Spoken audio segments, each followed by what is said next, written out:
أعوذ بالله من الشيطان الرجيم بسم الله الرحمن الرحيم قل هو الله أحد الله الصمد لم يلد ولم يولد ولم يكن له كفوا أحد. Andai ku tahu kapan tiba ajalku, ku akan memohon Tuhan tolong panjangkan umurku. Andai ku tahu. Tatkala insan seusianya sedang seronok belajar dan meluangkan masa bersama keluarga, Sofia Dalila, 21 tahun, sedang menjalani hukuman penjara akibat kekilafan diri satu ketika dahulu.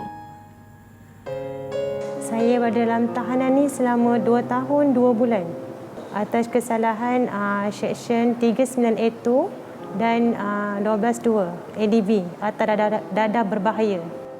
Sebelum saya masuk ke penjara, saya seorang yang sangat suka berseronok dan tidak memikirkan dosa pahala. Saya melebihkan suasana bersama kawan-kawan dengan perkara-perkara yang tidak bermoral. Saya ketepikan keluarga saya. Dan bila saya ditangkap di sini, kawan-kawan tu tak ada pun dengan saya.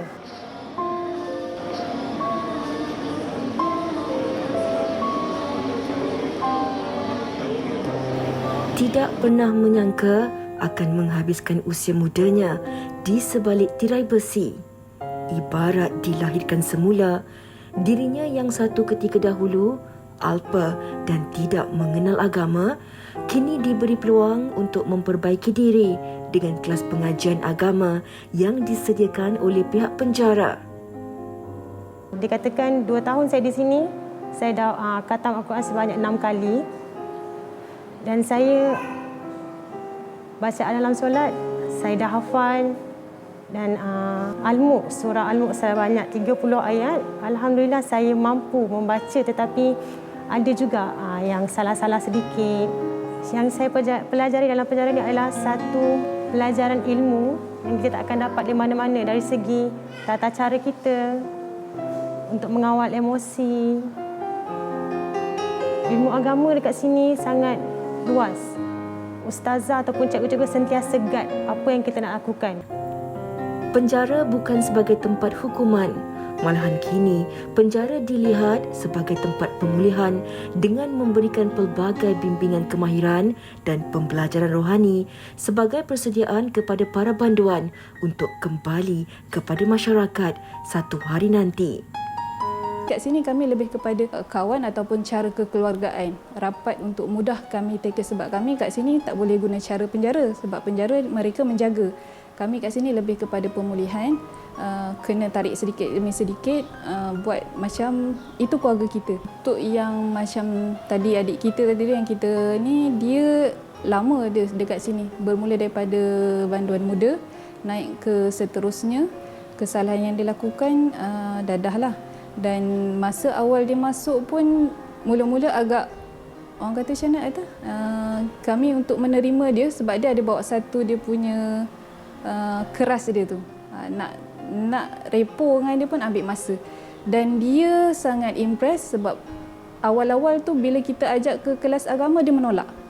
Yang menjadi satunya, dia ada turning point dia tu bila Ustazah Baiti ajak dia masuk nasyid. Dan rupanya dia sangat suka nasyid, lagu semua kan. Jadi kita pun okey, kita ubah daripada suka pada hiburan yang biasa, kita ubah kepada yang lebih baik. Ajak dia masuk nasyid, bila dia boleh ikut, kita ajak pula kepada aktiviti macam hari tu dia masuk bacaan Al-Quran beserta terjemahan. Dan sangat seronoknya dia sebenarnya boleh baca. Cuma dia kata dia tak tahu pun rupanya dia boleh baca. Bila dah boleh baca, dan sekarang ni pun kami sendiri, di penjara sendiri ada buat amal Islami. Dan dia masuk sebagai peserta tilawah Al-Quran. Harapan saya lah sempena dengan bulan Nuzul Quran ni, sempena dengan keberkatan ataupun kemuliaan Al-Quran itu sendiri, buat masyarakat terutamanya, dan supaya dapat terima seadanya mereka-mereka yang sebenarnya kita sama je. Cumanya mereka ni Allah perlihatkan keaiban tu sedikit dan diberi teguran untuk duduk di sini berubah menjadi yang lebih baik dengan harapannya. Bila mereka kembali ke masyarakat, kalau boleh terima seadanya. Sebab kita semua ada manusia lakukan kesalahan. Tapi dan kita semua juga buat kebaikan. Moga-moga dengan sedikit kebaikan yang mereka lakukan kat dalam ni menjadi satu, orang kata apa, sebagai penerimaan kita lah di luar. Biar apapun kesilapan yang pernah dilakukan, setiap daripada kita berhak untuk mendapat peluang kedua. Bagi Sofia, pemulihan dan bimbingan yang diberikan oleh pihak penjara serta sokongan dari pihak keluarga menguatkan dirinya untuk bangkit semula. Saya harap ibu bapa saya sentiasa menyokong saya, adik-adik saya, ahli keluarga saya. Terima kasih sebab sentiasa menyokong saya walaupun saya melakukan kesilapan yang sangat besar dalam keluarga dan memalukan keluarga saya di luar. Tak terbalas jasa ibu dan ayah saya di luar sana. Sentiasa datang melawat setiap bulan. Tak pernah kata cemoohan dikeluarkan walaupun sedikit, walaupun sepatah daripada mulut ibu dan ayah saya. Malah kata sokongan yang tak pernah putus dan doa yang tidak pernah putus untuk anaknya.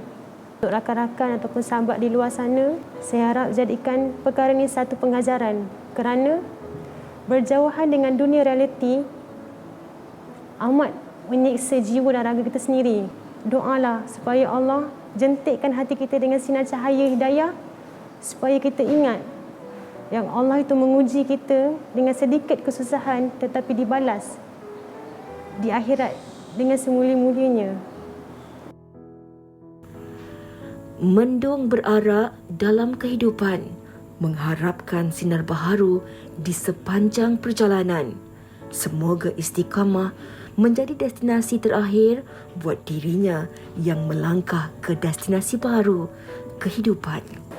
Ya Allah, sesungguhnya hamba-Mu penuh dengan dosa, Ya Allah. Sering melakukan kesilapan. Sering alpa dengan dunia-Mu, Ya Allah. Ya Allah, hadirkanlah titik sinar cahaya dalam hati hamba-Mu ini, Ya Allah. Walaupun setitik, Ya Allah. Aku takut akan semua dosa-dosaku. Aku takut dosa yang terus membayangiku. Andai ku tahu